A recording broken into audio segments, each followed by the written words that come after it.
आज संडे मतलब it's time for another Q&A। So hello everyone and welcome back to new video. आज Sunday था, Q&A video ज़रूर आनी थी और एक बार फिर से मैंने बहुत से क्वेश्चंस किए हैं पिक, और हर बार की तरह मुझे इस वीडियो के नीचे भी कमेंट आने वाला है कि भाई मैं तेरा चैनल कर रहा हूँ अनसब्सक्राइब क्योंकि तूने मेरा क्वेश्चन पिक नहीं किया। रियली सॉरी जिन लोगों के मैं क्वेश्चन इस वीडियो में पिक नहीं कर पाया। कभी कभार यार तुम लोग काफ़ी वाहियात से क्वेश्चन पूछते हो कि तेरी कितनी है GF वगैरह, भाई मतलब कितनी है लिमिट होती है यार, और साथ ही में कभी कभार इतने कमाल के क्वेश्चन होते क्या ही बताऊं। तो आज कमाल के क्वेश्चन वाला Q&A होने वाला है, बस देखना वीडियो को एंड तक। हर बार की तरह 1 मिनट वेस्ट करने के बाद स्टिल मैं वही डायलॉग बोलने वाला हूं। So without wasting any time let's begin this video. तो जो पहला क्वेश्चन है वो एस.ए. मीर की तरफ से है सामने। Roman Reigns universal champion, Usos tag team champion, Natalya Tamina women's की टैग टीम चैंपियन, और जो नाओमी है वो वुमेन्स की चैंपियन। और यहाँ पर जो IC चैंपियन है वो रह गई सामोअन फैमिली की तरफ से। तो क्या ऐसा कोई है सामोअन फैमिली में जो कि उस IC टाइटल को होल्ड कर पाए? तो देखो बीच में ऐसी अपडेट्स आ रही थी सामने। आई गेस वो रॉक का कजन था जिसको AEW साइन करवाने के बारे में सोच रही थी। आई थिंक इकलौता वही वो सामोअन है जो कि भी फिलहाल रेसलिंग इंडस्ट्री के अंदर थोड़ा बहुत दिखाई दी है। बाकी मुझे भी फिलहाल ज़्यादा कुछ याद नहीं है कोई ऐसा सामोअन जो कि IC टाइटल को होल्ड करे। लेट्स सी जो रॉक के कजन है वो आने वाले टाइम में इन फ्यूचर WWE में कभी आते हैं या फिर नहीं। आज का जो नेक्स्ट क्वेश्चन है वो आयुष्मान गुप्ता की तरफ से आया। क्या जॉन सीना रिटर्न करने के बाद लेजनर पर अटैक करेंगे जब रोमन रेंज हराने वाले हैं लेजनर को, और उसके बाद जॉन सीना एक बार फिर से चले जाएं वापस? अब देखो लेजनर का अटैक करना जॉन सीना के ऊपर ज्यादा कुछ उसका मीनिंग था नहीं। एक्चुअल में शो एयर ऑफ हो चुका था, फैंस सोच रहे थे भैया लेजनर आए वापस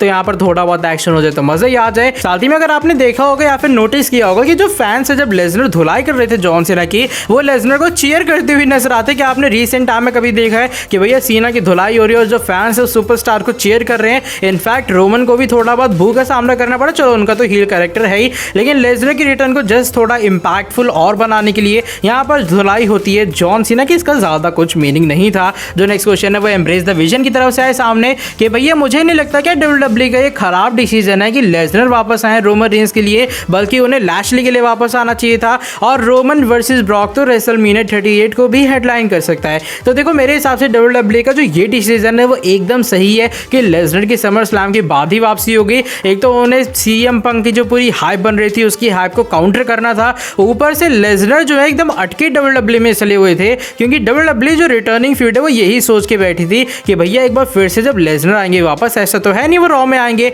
और पॉल हेमन उनके साथ होंगे नहीं, तो भैया WWE ऐसा दिखाएगी कभी कुछ हुआ ही नहीं था। स्टार्टिंग से पॉल हेमन रोमन के साथ में थे, तो एक तरह की लेजनर की जो रिटर्न है वो रुकी हुई थी रोमन रेंज के कारण। और इस फ्यूड के होने के बाद लेजनर के और भी भरपूर मैचेस हमें WWE के अंदर दिखाई देंगे। तो आई गेस समर स्लैम के अंदर ये match, I mean summer slam के बाद इस स्टोरी लाइन को करना WWE का एक अच्छा डिसीजन है। जो नेक्स्ट क्वेश्चन है वो इस बार सक्षम भाई की तरफ से है सामने। चलो क्वेश्चन पिक तो नहीं करोगे लेकिन फिर भी पूछ लेता हूं। जैसा हम लोग अपडेट्स में सुनते हैं कि भाई WWE को फॉक्स नेटवर्क की तरफ से प्रेशर आ रहा है, कभी लाइव ऑडियंस को वापस बुलवाने का, कभी किसी बड़े सुपरस्टार को बुलवाने का। WWE यहाँ पर फॉक्स नेटवर्क वालों को ये नहीं कह सकती कि भैया शांति से बैठे रहो, जो हम दिखा रहे हैं वो देखो, जो हम प्रोवाइड कर रहे हैं कंटेंट तुम्हें वही देखना पड़ेगा। तो भाई यहाँ पर अगर फॉक्स नेटवर्क वाले पैसे दे रहे हैं तो आई गेस उनका पूरे तरीके से हक है कि भाई अगर WWE ज्यादा अच्छा कंटेंट दिखाएगी तो ऑफ कोर्स यहाँ पर व्यूवरशिप के अंदर उछाल आने वाला है। ऐसा तो है नहीं कि WWE कोई नई कंपनी है, उनकी रेटिंग्स के अंदर धीरे धीरे करके ग्रोथ होगी। भैया WWE एक बेहतर कंपनी है, WWE एक बहुत पुरानी कंपनी है,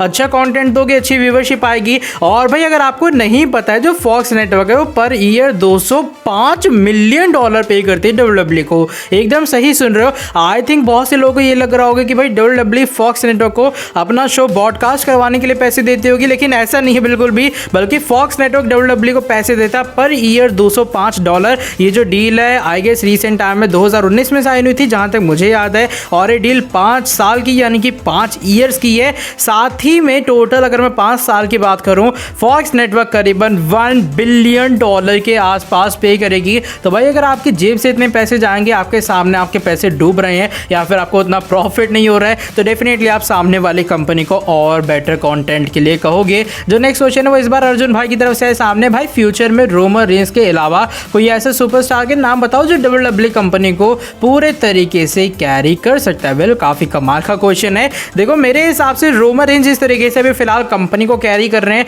आने वाले टाइम में कोई सुपरस्टार कर पाएगा? आई गेस डेफिनेटली कर पाएगा। सीना के बाद रोमन आई है एक तरह के, आप ये कह सकते हो। अब देखो अभी फिलहाल आप एग्जैक्टली किसी सुपरस्टार को प्रेडिक्ट नहीं कर सकते सकते हो कि हाँ भाई ये बंदा मुझे लग रहा है कैरी कर पाएगा, क्योंकि आज से कुछ साल पहले अगर मैं देखूँ हमने देखा नहीं था कि भाई रोमन रेंज कैरी कर पाएंगे डब्ल्यूडब्ल्यू को। बिग डॉग वाला जो पूरा गिमिक था वो अच्छा था, लेकिन कंपनी को कैरी करना वो एक बहुत डिफरेंट चीज होती है। लेकिन जैसे ही रोमन रेंज का हील वाला गिमिक आया हम सभी को ये लगा हाँ भाई ये बंदा डब्ल्यूडब्ल्यू कंपनी को अपने कंधों पर कैरी कर सकता है, तो लाइफ का एक टर्निंग पॉइंट पूरी सिचुएशन बदल सकता है। इसलिए आगे सभी फिलहाल हम पूरी तरीके से क्लियर नहीं कह सकते कि भाई कौन सा बंदा आने वाले टाइम में बड़ा फ्यूचर स्टार बनेगा। जो नेक्स्ट क्वेश्चन है वो राशिद भाई की तरफ से है सामने। ब्रो AEW बहुत सारे सुपरस्टार को साइन करवा रही है, स्पेशली डब्ल्यूडब्ल्यू सुपरस्टार को, तो क्या AEW सभी का सही से यूज कर पाएगी? तो ऐसा बिल्कुल नहीं होने वाला। डब्ल्यूडब्ल्यू जस्ट उसी मूवमेंट का वेट कर रही है। रिसेंट टाइम में रिलीज का जो मेन रीजन है आगे से वही है कि भाई हम सुपरस्टार्स को रिलीज करते हैं, देखते AEW कितने को साइन करवा लेगी और कितने अच्छे सुपरस्टार्स को वो कितनी अच्छी बुकिंग देने वाली है। क्योंकि देखो एक छोटी सी कंपनी या फिर एक सपोज करो एक छोटा सा क्लासरूम है, वहां पर जो टीचर है कम बच्चों को सही से संभाल पाएगा, लेकिन अगर एक पूरा कॉलेज है वहां पर एक टीचर का पूरी क्लास को संभालना जिसमें भाई 150 से 200 बच्चे हो, वो काफी ज्यादा डिफरेंट चीज हो जाती है। तो डब्ल्यूडब्ल्यू यहाँ पर ये करना चाहती है कि भाई हमारे पास इतने सारे टॉप टैलेंट्स हैं, हम लोग कुछ इस तरीके से अरेंज करते हैं कि फैंस हमसे नाराज रहते हैं, आप अपनी कंपनी के अंदर कुछ बड़े और पॉपुलर सुपरस्टार्स को साइन करो और देखते हैं हम लोग आप कितनी अच्छी बुकिंग दे पाओगे। तो आई गेस आने वाले टाइम में एक ना एक दिन जरूर ऐसा आने वाला है जब AEW की बुकिंग को भी लोग करने वाले हैं क्रिटिसाइज। जो नेक्स्ट क्वेश्चन है वो इस बार तनिष भाई की तरफ से आए सामने। क्यों ने time in SmackDown Finn Balor set की वो फिनिश करने वाले हैं बिजनेस जॉन सीना के साथ में, क्योंकि जॉन सीना ने उनका मैच चोरी कर लिया था। तो क्या जो MSG के अंदर 10 सितंबर सुपर स्मैकडाउन होगा जहां पर सीना स्टिल एडवर्टाइज किए जा रहे हैं,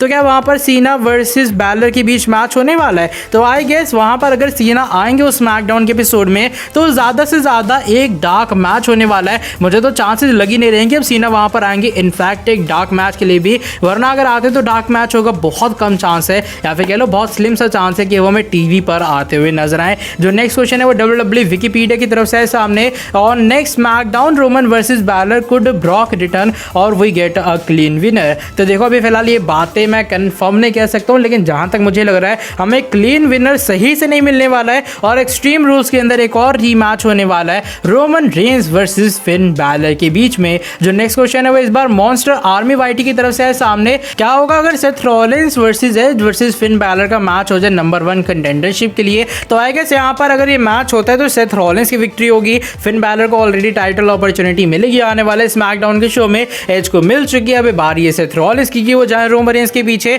और अगर क्राउन ज्वेल के अंदर डब्ल्यूडब्ल्यू लेजनर वर्सेस करवाने के बारे में सोच रही है रोमन का मैच, तो आई गेस सेथ रॉलिंस हो सकते हैं। अगर फिन बैलर नहीं होते हैं तो होते हैं सेथ रोमन के नेक्स्ट एक्सट्रीम रूल्स के अपोनेंट। जो नेक्स्ट क्वेश्चन है वो इस बार टायरेंट सौरभ की तरफ से है सामने। सॉरी अगर नाम गलत ले रहा हूं।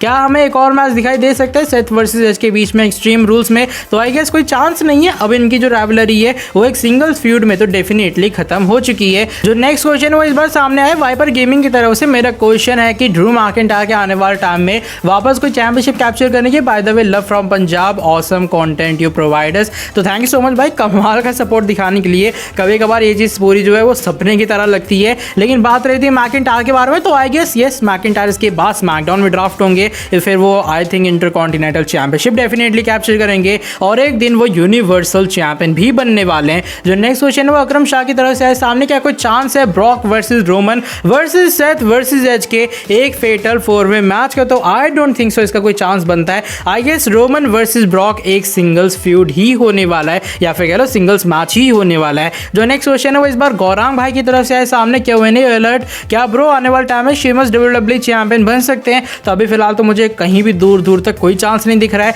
चूज वन, शार्लेट फेयर और बेकी लिंच। तो बेकी लिंच ब्रो क्या नेक्स्ट रॉयल रंबल में पेज रिटर्न कर सकती है? अगर पेज चाहे तो भाई कुछ भी हो सकता है, क्योंकि एज ने भी अपना इम्पॉसिबल टाइप का कमबैक किया है, तो मे बी जस्ट पेज भी वापस आ सकती हैं। जो नेक्स्ट क्वेश्चन है वो वेद, बहुत लंबा चौड़ा नाम है, सॉरी भाई मैं सही से पढ़ नहीं पा रहा। भाई तुमको नहीं लगता कि सेथ रॉलिंस का हील कैरेक्टर का डब्ल्यूडब्ल्यू ने पोपट कर दिया है? तो मेरे हिसाब से एज के खिलाफ सेथ का हारना एक ठीक चीज भी है, एक खराब चीज भी है। ठीक चीज ये है कि एज की जो लूजिंग स्ट्रीक है वो खत्म हो चुकी है, और यहाँ पर खराब चीज ये है कि जो सेथ रॉलिंस की लूजिंग स्ट्रीक है एक तरह की, वो अभी तक कंटिन्यू है डब्ल्यूडब्ल्यू के अंदर। वो कोई भी बड़ा या फिर मेजर मैच जीत ही नहीं पा रहे हैं। क्या मनी इन द बैंक हो और क्या एज के खिलाफ ये वाली पूरी राइवलरी हो? लेट्स सी क्या सेथ रॉलिंस इस ईयर यूनिवर्सल चैंपियनशिप कैप्चर कर पाते हैं या फिर नहीं, क्योंकि मुझे ऐसा लगता है कि सेथ को इस कैरेक्टर के साथ में एक ना एक टाइटल जरूर जीतनी चाहिए। जो नेक्स्ट क्वेश्चन है वो इस बार आयुष शर्मा की तरफ से है सामने, कौन होने वाले नेक्स्ट WWE चैंपियन? अभी तक तो भैया कोई आइडिया नहीं है मुझे,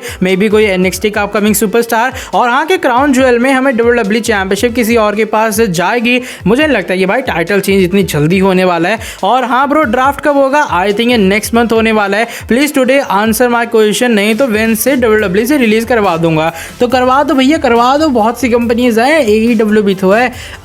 वैसे मैं WWE की तरफ से एम्प्लॉयड कब हूँ मुझे अभी तक इसका अंदाजा नहीं है। जो नेक्स्ट क्वेश्चन है वो इस बार वंशिका देव की तरफ से है सामने, रोमन रेंज जब हरा देंगे फिन बैलर को स्मैकडाउन में, तो फिर एक्सट्रीम रूल्स में उनका अपोनेंट अगर ब्रॉक हुए तो क्राउन ज्वेल में उनका अपोनेंट कौन होगा? तो आई गेस एक्सट्रीम रूल्स में लेसनर वर्सेस रोमन होने की काफी स्लिम चांस है। और आई गेस क्राउन ज्वेल में ही मैच होने वाला है, वरना कोई मल्टीमैन मैच रोमन रेंज को मिलेगा, क्योंकि मुझे नहीं लगता कि सेथ और एज को अपॉर्चुनिटी मिलने वाली है। अगर यहाँ पर ऐसा नहीं होता तो आई गेस एक ट्रिपल थ्रेड या फिर फेटल 4 वे मैच ही WWE रोमन का प्लान करेगी। एक सिंगल प्रॉपर फ्यूड बहुत मुश्किल है कि वो क्राउन ज्वेल में। अगर रोमन रेंज वर्सेस ब्रॉक हुआ तो क्राउन ज्वेल में फिर क्या पॉसिबिलिटी है? क्या वहां पर पॉल हेमन रोमन रेंज को बिट्रे कर देंगे? मुझे नहीं लगता कि पॉल हेमन एक बार फिर से ब्रॉक के साथ जाएंगे। आई गेस इस पूरे फ्यूड के बाद भी पॉल हेमन रोमन रेंज रहने वाले हैं एक साथ। जो नेक्स्ट क्वेश्चन है वो इस बार पुरुषोमी पर ही की तरफ से है सामने, रियली सॉरी अगर नाम गलत ले रहा हूँ। Why don't Paul Heyman announce Roman Reigns like Brock Lesnar? देखो जहां तक मुझे लगता है पॉल हेमन जो है वो रोमन रेंज के स्पेशल काउंसिल है, उनका रोल थोड़ा डिफरेंट है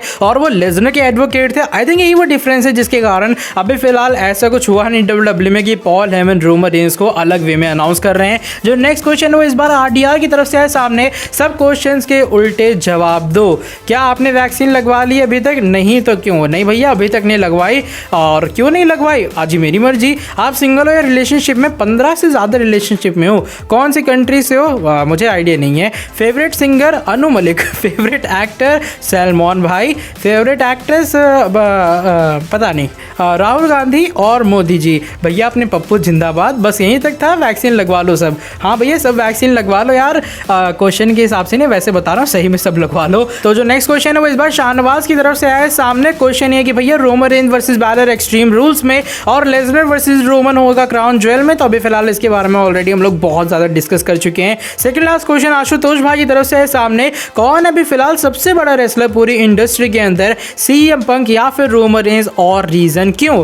तो एक सेकंड के लिए आप as a CM punk fan, as a AEW fan, as a Roman Reigns fan, as a WWE fan मत सोचना बिल्कुल भी। और भैया कमेंट सेक्शन के अंदर ये नहीं लिखना तुझे नहीं पता ये रेसलर कितना बड़ा है, तुझे नहीं पता रोमन रेंज कितना बड़ा है, तुझे नहीं पता CM पंक की कितना बड़ी वैल्यू है रोमन रेंज के सामने। आप कह सकते कुछ भी नहीं है, ऐसे बहुत से मैंने कमेंट्स ऑलरेडी पढ़ रखे हैं। तो देखो मेरे हिसाब से CM पंक की रिटर्न एक बहुत डिफरेंट चीज़ है एज ए रेसलर। अब वो काफ़ी ज़्यादा डिफरेंट सुपरस्टार हैं। पहली चीज़, अब वो एक पार्ट टाइमर है। अब रेगुलर सुपरस्टार वो होता है जो कि ऑलमोस्ट हमें हर पेपर व्यू के अंदर रेसल करते हुए नजर आए, लेकिन CM पंक आएगा 7 से 8 बार रेसल करने वाले हैं एक साल में, यानी कि ऑलमोस्ट हर एक 2 पेपर व्यू छोड़ने के बाद वो हमें रेसल करते हुए नजर आएंगे। CM पंक की जो वापसी है वो WWE के अंदर, सॉरी AEW में हुई है एक बहुत लंबे टाइम बाद। तो रोमन रेंज की आई थिंक कंपैरिजन में बिल्कुल वो चीज़ रहेगी नहीं। उनकी जो रिटर्न है वो एक डिफरेंट चीज़ है। रोमन रेंज का जो कैरेक्टर है एज अ पार्ट टाइमर नहीं बल्कि एज अ फुल टाइमर, वो काफ़ी ज़्यादा डिफरेंट चीज़ है। तो आई गेस दोनों अपनी जगह पर एकदम बराबर हैं,